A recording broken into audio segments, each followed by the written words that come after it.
Hello, আসসালামু আলাইকুম। সুপ্রিয় শিক্ষার্থী বন্ধুরা, কেমন আছো সবাই? আশা করছি সবাই ভালো আছো। আলহামদুলিল্লাহ, আমিও ভালো আছি। তো আজকের এই ক্লাসটা গত ক্লাসের পরবর্তী অংশ, অর্থাৎ গত ক্লাস যেখানে শেষ করেছিলাম সেটার পরের অংশ থেকে আজকে শুরু করব। এবং তোমরা জানো হচ্ছে আমি সংবিধান পড়াচ্ছি, সেটা হচ্ছে সিভিক্স অ্যান্ড গুড গভর্নেন্সের সেকেন্ড পেপারের চতুর্থ অধ্যায়।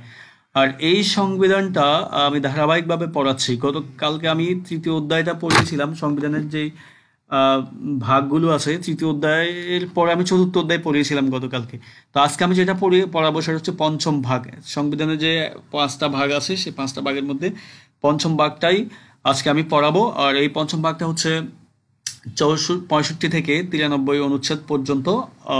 আর আমি আজকে 65 থেকে 79 অনুচ্ছেদ পর্যন্ত পড়াবো। ঠিক আছে, দেখা যাক তোমাদের জন্য আজকে এই ক্লাসটা আমি কিভাবে সাজিয়েছি। চলো আমরা শুরু করি।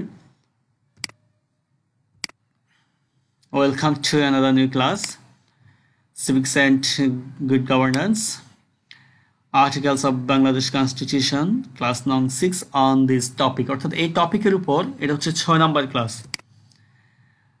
Tushar sir is here with you. Okay.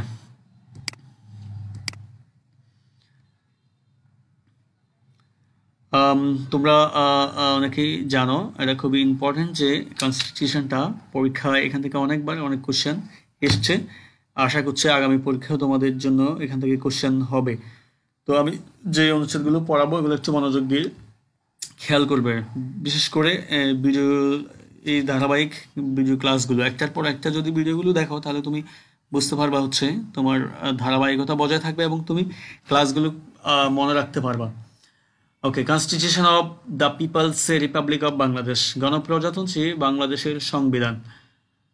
Okay, articles article number 65 to 93, অর্থাৎ অনুচ্ছেদ 65 থেকে 93 পর্যন্ত পঞ্চম ভাগটাই। ওকে, দেখা যাক এখানে কি আছে। পঞ্চম ভাগ, বাংলাদেশ সংবিধান, আইনসভা, প্রথম পরিচ্ছেদ। এখানে দেখো আমি একটু বলি, সেটা হচ্ছে এই পঞ্চম ভাগটাকে তিনটা পরিচ্ছেদে ভাগ করা হয়েছে, তার মধ্যে আমরা আজকে প্রথম পরিচ্ছেদটাই পড়ব। আর এই পঞ্চম ভাগের নাম হচ্ছে আইনসভা।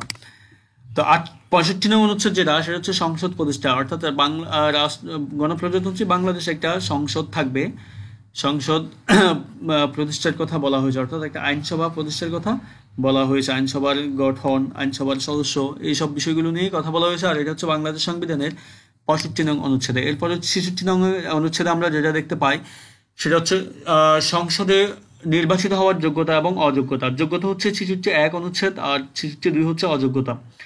এখন দেখো যোগ্যতা কি। যোগ্যতা হচ্ছে একজন ব্যক্তিকে সংসদ সদস্য হতে হলে ডেফিনেটলি তাকে বাংলাদেশের নাগরিক হতে হবে। আর এরপর হচ্ছে তার বয়স হতে হবে 25 বছর, এবং এরপরে যেটা সেটা হচ্ছে সে রাষ্ট্রদ্রোহী কোনো কাজে জড়িত থাকতে পারবে না। এটা হচ্ছে তার যোগ্যতা। আর অযোগ্যতা যেটা, অর্থাৎ কি কি বিষয়গুলো থাকলে সে সংসদ সদস্য হতে পারবে না, তার মধ্যে প্রথম হচ্ছে আদালত কর্তৃক যদি সে অপ্রকৃতিগ্রস্ত ঘোষণা হয়, এবং আদালত কর্তৃক যদি সে দেউলিয়া ঘোষণা হয়। অর্থাৎ সে যদি দেউলিয়া, এরকম যদি আদালত তাকে ঘোষণা দেয় এবং ঘোষণা দেওয়ার পরে যদি সেখান থেকে সে অব্যাহতি লাভ না করে, তাহলে সে অযোগ্য হিসাবেই থেকে যাবে, সে সংসদ সদস্য হতে পারবে না। এর বাইরে সে যদি অন্য রাষ্ট্রের নাগরিকত্ব অর্জন করে এবং সেই রাষ্ট্রের প্রতি আনুগত্য প্রকাশ করে, তাহলে সে সংসদ সদস্য হতে পারবে না। এবং এরপর হচ্ছে নৈতিক স্খলনজনিত অথবা ফৌজদারি কোনো অপরাধের কারণে কোনো ব্যক্তি যদি 2 বছরের সাজাপ্রাপ্ত হয়, 2 বছর সে যদি দণ্ডপ্রাপ্ত হয়, সেই 2 বছর অতিক্রান্ত হওয়ার পরে যদি সে জেল থেকে বের হয়ে আসে এবং পরবর্তীতে যদি সে স্বাভাবিকভাবে 5 বছর অতিক্রম না করে, তাহলে সে সংসদ সদস্য হতে পারবে না। অর্থাৎ সে সংসদ সদস্য হতে হলে তাকে 2 বছর সাজা ভোগ করবার পরে বাইরে এসে আর 5 বছর সে স্বাভাবিক জীবনযাপন করতে হবে। তাহলে বুঝতেই পারছো। এরপরে যেটা দেখা যাচ্ছে, আমরা যদি বলি এখানে অযোগ্যতাগুলো তুমি বুঝতেই পারছো। আচ্ছা, এরপরে আরও আছে, যেমন এখানে তুমি বলতে পারো হচ্ছে সে যদি কোনো অযোগ্য হবে, সে যদি রাষ্ট্রের কোনো গুরুত্বপূর্ণ পদে সে রাষ্ট্রের কোনো গুরুত্বপূর্ণ পদে সে নিয়োগপ্রাপ্ত হয়ে অথবা নিয়োগ থেকে সে যদি সংসদ সদস্য হওয়ার জন্য নির্বাচিত হওয়ার জন্য সে যদি চেষ্টা করে, তাহলে সে পারবে না। অর্থাৎ তাকে রাষ্ট্রীয়ভাবে প্রাপ্ত পদ থেকে রিজাইন দিয়ে, অব্যাহতি দিয়ে দেন সে কি করতে হবে, তাকে সংসদ সদস্য হওয়ার জন্য তাকে চেষ্টা করতে হবে। তার মানে বুঝতে পারছো, এগুলো হচ্ছে তার অযোগ্যতা। এরপর হচ্ছে 67 নং অনুচ্ছেদ, সংসদের আসন শূন্য হওয়া।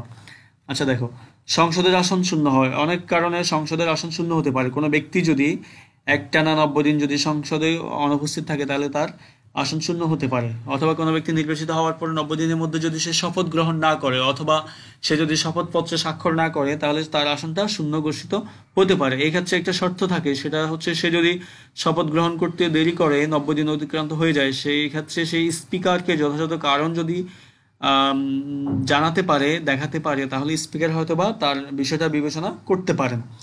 এর বাইরে হচ্ছে সংসদ যদি ভেঙে যায়, তাহলে সে আসন শূন্য হবে স্বাভাবিকভাবে, যেটা হওয়ার।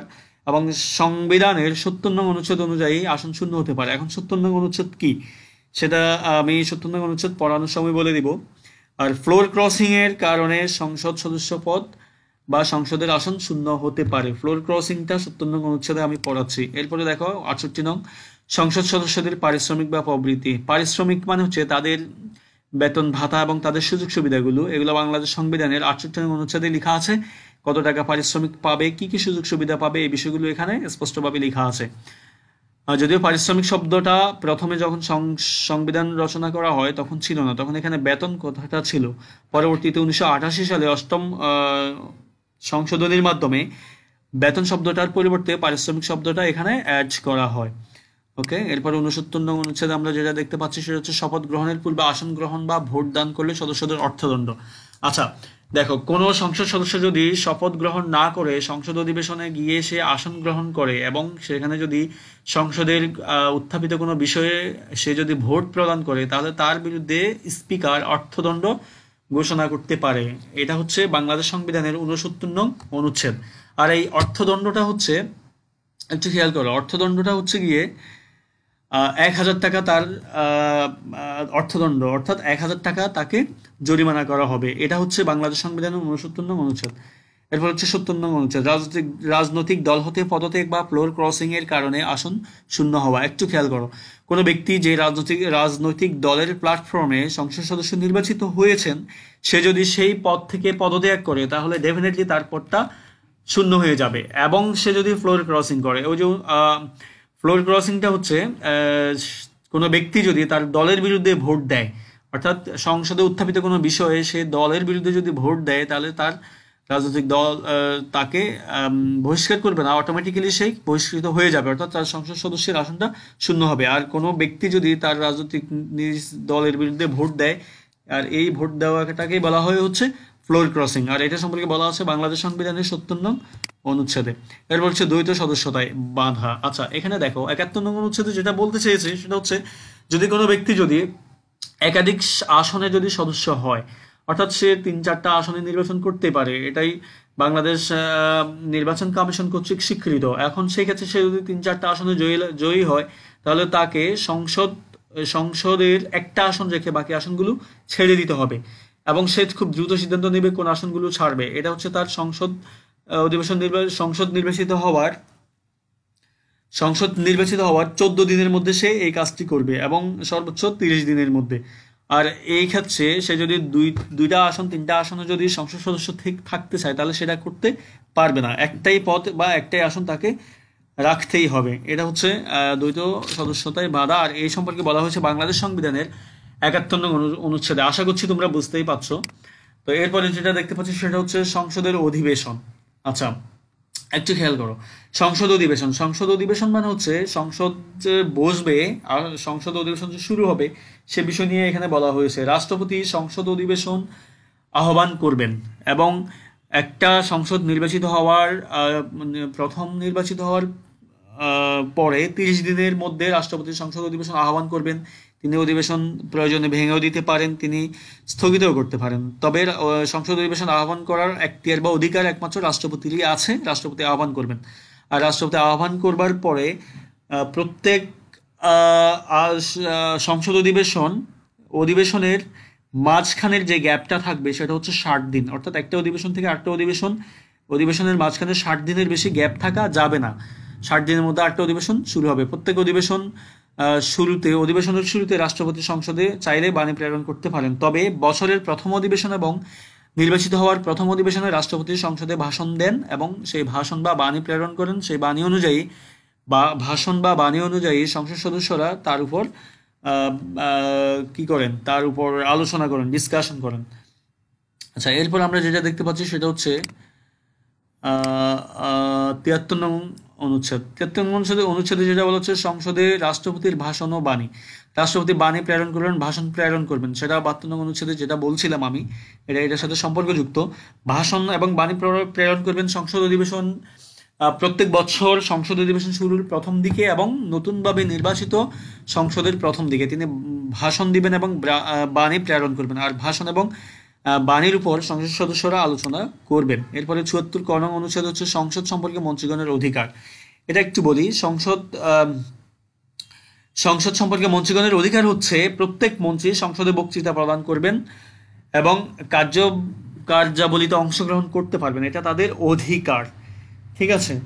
এবং এই ক্ষেত্রে মন্ত্রীরা ভোট দিবেন, সংসদে কোনো বিষয় উত্থাপিত হলে সেখানে ভোট প্রদান করবেন, কিন্তু টেকনোক্রেট মন্ত্রী যারা আছেন, যারা নির্বাচিত নন, প্রধানমন্ত্রীর এখতিয়ারে ক্ষমতা বলে যারা মন্ত্রী হয়েছেন, তারা ভোট দিতে পারবেন না, কিন্তু সংসদ অধিবেশনের অংশগ্রহণ করতে পারবেন। এটা হচ্ছে বাংলাদেশ সংবিধানের 73 ক এই অনুচ্ছেদে এটা সম্পর্কে স্পষ্টভাবে বলা হয়েছে।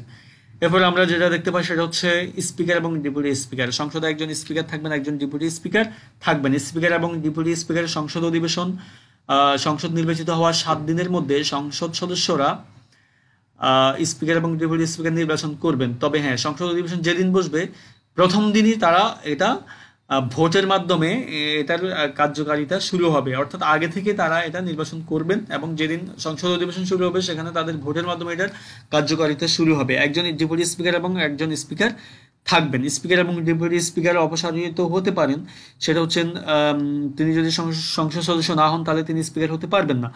আবার তিনি যদি মন্ত্রীর পদ গ্রহণ করেন তাহলে ডেপুটি স্পিকার বা স্পিকার আর তারা থাকতে পারবেন না। অথবা যদি সংসদের সংখ্যাগরিষ্ঠ সদস্যদের সমর্থনে কোনো স্পিকার বা ডেপুটি স্পিকারের বিরুদ্ধে যদি ইমপিচমেন্ট অথবা অপসারণের প্রস্তাব আসে, সেক্ষেত্রে তারা অপসারিত হবেন এবং তাদের এই অপসারণ প্রক্রিয়াটা 14 দিনের মধ্যে কার্যকর করতে হবে। কতদিন? 14 দিন, বুঝতেই পারছো। আর এটা হচ্ছে 74 নং অনুচ্ছেদে। তো আশা করছি তোমরা খুব ভালোভাবে বুঝতেই পারছো। এরপরে হচ্ছে, যদি স্পিকার এবং ডেপুটি স্পিকার পদত্যাগ করতে চায় তাহলে অবশ্যই তারা রাষ্ট্রপতির কাছে পদত্যাগ করবে, রাষ্ট্রপতির কাছে তাদের পদত্যাগ পত্র প্রেরণ করবে। রাষ্ট্রপতি যদি সেটা স্বাক্ষর করে এবং গ্রহণ করে তাহলে তারা কি হবেন, পদত্যাগের কার্যকর হবে, তাদের পদত্যাগটা কার্যকর হবে। এখানে একটা বিষয় বলি, সেটা হচ্ছে স্পিকার এবং ডেপুটি স্পিকার অবশ্যই সংসদ সদস্যদের মধ্য থেকে হতে হবে, বাইরে থেকে হওয়া যাবে না। আর কেউ যদি স্পিকার এবং ডেপুটি স্পিকারের পদে থাকার পরে যদি সে মন্ত্রিত্ব পেয়ে যায় বা মন্ত্রণালয়ে চলে আসে তাহলে তার এই পদটা শূন্য হবে। সেক্ষেত্রে স্পিকার যদি স্পিকারের পদটা শূন্য হলে ডেপুটি স্পিকারের দায়িত্ব পালন করবেন। আবার স্পিকার এবং ডেপুটি স্পিকার দুজনের পদটা শূন্য হলে সেই ক্ষেত্রে সংসদ সদস্যদের মধ্য থেকে আবার নতুন করে স্পিকার এবং ডেপুটি স্পিকার নির্বাচন করা হবে। আর এই টোটাল বিষয়গুলো স্পষ্টভাবে বলা হয়েছে বাংলাদেশ সংবিধানের 74 নং অনুচ্ছেদে। তো আশা করছি তোমরা বুঝতেই পারছো। এরপরে আমরা যেটা দেখতে পাচ্ছি সেটা হচ্ছে কার্যপ্রণালী বিধি এবং কোরাম। আচ্ছা, কার্যপ্রণালী বিধি কি? কার্যপ্রণালী বিধি হচ্ছে সংসদের সংসদের পরিচালনার ক্ষেত্রে সংসদ পরিচালনার ক্ষেত্রে সংসদ কর্তৃক প্রণীত বিধিমালা, এগুলোকে বলা হয় কার্যপ্রণালী বিধি। অর্থাৎ কোন কোন কাজগুলো সংসদে উত্থাপন করা হবে বা করা হবে, কোন কোন বিষয়গুলো উপস্থাপন হবে, বক্তৃতা প্রদান করা হবে, এই যে বিষয়গুলো, এগুলো হচ্ছে কার্যপ্রণালী বিধি। আর এগুলো করে থাকেন হচ্ছে সংসদের সচিবালয়ের মাধ্যমে, সংসদে যারা থাকেন তাদের মধ্যে গঠিত সচিবালয়ের মাধ্যমে। আর এটা যদি করতে সময় লাগে বা এটা করা না হয় সেক্ষেত্রে রাষ্ট্রপতি কর্তৃক প্রণীত বিধির মাধ্যমে সংসদ অধিবেশন পরিচালিত হতে পারে বা নিয়ন্ত্রিত বা কার্যকর হতে পারে, এই বিধানটাও আছে। আর এটা বলা হয়েছে বাংলাদেশ সংবিধানের 75 নং অনুচ্ছেদে। এরপর আরেকটা কথা বলা হয়েছে এখানে দেখতে পাচ্ছ, সেটা হচ্ছে কি কোরাম। কোরাম মানে হচ্ছে সংসদ সদস্যদের ন্যূনতম একটা সংখ্যা, যে সংখ্যার অনুপস্থিতিতে সংসদ অধিবেশন বসতে পারবে না। এখানে ন্যূনতম সংখ্যা বলতে 60 জনকে বুঝিয়েছে, অর্থাৎ একটা সংসদ অধিবেশন বসতে গেলে 60 জন সংসদ সদস্যের উপস্থিতি লাগবে। আর এই 60 জন সংসদ সদস্যদের উপস্থিতিটাই হচ্ছে এখানে কোরাম। তো বুঝতেই পারছো। আর এই বিষয়গুলো হচ্ছে 75 নং অনুচ্ছেদে বলা হয়েছে। এরপরে দেখো, সেটা হচ্ছে 76 নং অনুচ্ছেদ। 76 নং অনুচ্ছেদটা হচ্ছে সংসদের স্থায়ী কমিটি সমূহ। একটু খেয়াল করো, সংসদে অনেকগুলো স্থায়ী কমিটি গঠন করা হয়, তার মধ্যে যেমন সরকারি হিসাব কমিটি, এটা একটা স্থায়ী কমিটি হতে পারে। আবার হচ্ছে বিশেষ অধিকার কমিটি, এটা একটা স্থায়ী কমিটি। সংসদের কার্যপ্রণালী বিধিতে বিভিন্ন নির্দিষ্ট করে দেওয়া অন্যান্য কমিটি, এগুলো স্থায়ী কমিটি। আর এই স্থায়ী কমিটিগুলোর কাজ হচ্ছে কি, কমিটিগুলো হচ্ছে তোমার মন্ত্রণালয় এবং সংসদের মধ্যে মধ্যস্থতাকারী বা মিডিয়া হিসাবে তারা কাজ করে। এখানে বিষয়গুলো হচ্ছে কোনো খসড়া বিল বা অন্যান্য আইনগত বিল প্রস্তাব পরীক্ষা করতে পারে। কে করতে পারে? সংসদের স্থায়ী কমিটি। কোনো একটা বিল উত্থাপন করা হবে, সেই বিলটা আগে পর্যালোচনা করে পরীক্ষা করার অধিকার বা দায়িত্ব আছে, রয়েছে কার? সংসদের স্থায়ী কমিটির সমূহ, তারা এটা পরীক্ষা করতে পারে। এরপর হচ্ছে আইনের বাস্তবায়নের করার ক্ষেত্রে পর্যালোচনা করতে পারে, অথবা আইন বাস্তবায়ন করবার ব্যবস্থা গ্রহণ করতে পারে। এটা হচ্ছে স্থায়ী কমিটিগুলোর কাজ। এবং আরেকটা হচ্ছে যেমন বিভিন্ন মন্ত্রণালয়ের নিকট থেকে স্থায়ী কমিটিগুলো প্রতিনিধির মাধ্যমে প্রাসঙ্গিক কোনো তথ্য সংগ্রহ করতে পারে, এটাও হচ্ছে স্থায়ী কমিটির কাজ। এবং স্থায়ী কমিটি তাদের অর্পিত দায়িত্ব পালন করবে। আর অর্পিত দায়িত্ব পালন করবার ক্ষেত্রে তারা মন্ত্রণালয় এবং সংসদ এই দুটার মাঝখানে মধ্যস্থতা হিসেবে কাজ করবে। আর আমি আগেই বলেছিলাম যেটা, সেটা হচ্ছে সরকারি হিসাব কমিটি। আর সরকারি হিসাব কমিটির কাজ হচ্ছে যাবতীয় হিসেবগুলো রাখা এবং গভর্নমেন্টের সাথে এই হিসাবগুলো আর একটা ট্রানজ্যাকশনাল একটা বিনিময় করা। আর এই বিনিময়টা সংসদীয় স্থায়ী কমিটির সবচেয়ে ইম্পর্টেন্ট দায়িত্বগুলোর মধ্যে একটি।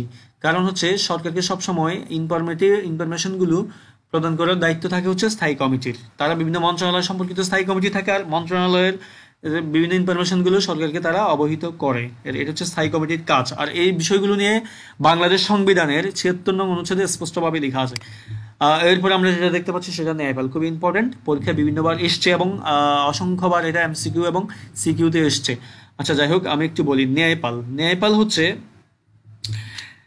এমন একটা সাংবিধানিক প্রতিষ্ঠান বা এমন একটা ব্যক্তি, এমন ওই ব্যক্তি বা ওই সাংবিধানিক প্রতিষ্ঠানটাকে ন্যায়পাল বলা হয় যে হচ্ছে মন্ত্রণালয় বা সরকারি কর্তৃপক্ষ কর্মচারী কর্মকর্তাদের বিরুদ্ধে কোনো অভিযোগ তদন্ত করতে পারে এবং তাদের কর্মের ব্যাপারে তদন্ত করবার একচ্ছত্র তোমার কি বলে অধিকার, এখতিয়ার বা নিরঙ্কুশ যে অধিকার বা এখতিয়ার সেটা তাদের রয়েছে। এই ক্ষেত্রে ন্যায়পাল চাইলে সরকারের বিরুদ্ধে অভিযোগ থাকলে সেটা তদন্ত করতে পারে। তদন্ত করে সে রিপোর্ট পেশ করবে। এই রিপোর্টটা সে পেশ করবে হচ্ছে গিয়ে সংসদে, এবং বাৎসরিক রিপোর্ট পেশ করবে, আবার ইনস্ট্যান্ট রিপোর্টও চাইলে সে পেশ করবে। আর এটা হচ্ছে রাষ্ট্রের গুরুত্বপূর্ণ প্রতিষ্ঠানগুলোতে, সরকারি প্রতিষ্ঠানগুলোতে বা সরকারের বিভিন্ন মন্ত্রণালয় অথবা সরকারের কোনো কাজে যদি কোনো অভিযোগ পাওয়া যায় বা কোনো সন্দেহ আসে, দুর্নীতি বা আদার্স কোনো ইলিগাল কোনো কাজের, সেই ক্ষেত্রে ন্যায়পাল যেটা করবে সেই কাজের সে তদন্ত করবে এবং সেই তদন্ত বা অনুসন্ধান করবে, সে করে সেই রিপোর্ট পেশ করবে সংসদের কাছে।